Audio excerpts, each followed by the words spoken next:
యువతరం భవిష్యత్తును తీర్చిదిద్ది వారికి అన్ని విధాలా సహకరించేందుకు రాష్ట్ర ప్రభుత్వం సంసిద్ధం కావాలని సీఎం చంద్రబాబు పిలుపునిచ్చారు.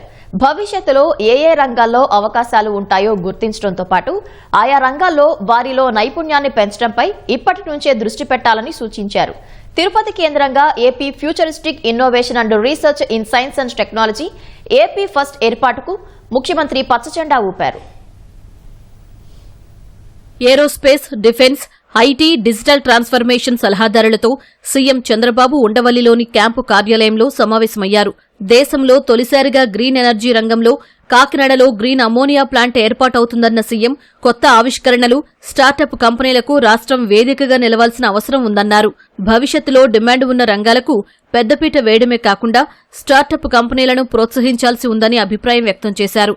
వీటికి రాష్ట్ర ప్రభుత్వం వైపు నుంచి అతిపెద్ద రీసెర్చ్ కేంద్రం అవసరమన్నారు.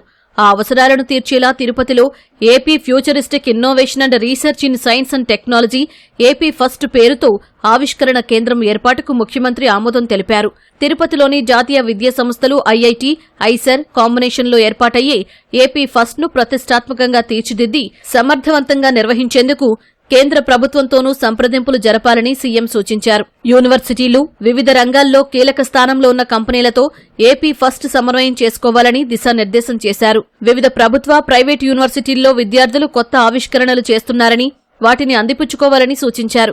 ఈ మేరకు ఆయా విద్యా సంస్థలకు కరిక్యులం ప్రిపేర్ చేసేలా ఏపీ ఫస్ట్ పనిచేయాల్సిన అవసరం ఉంటుందన్నారు.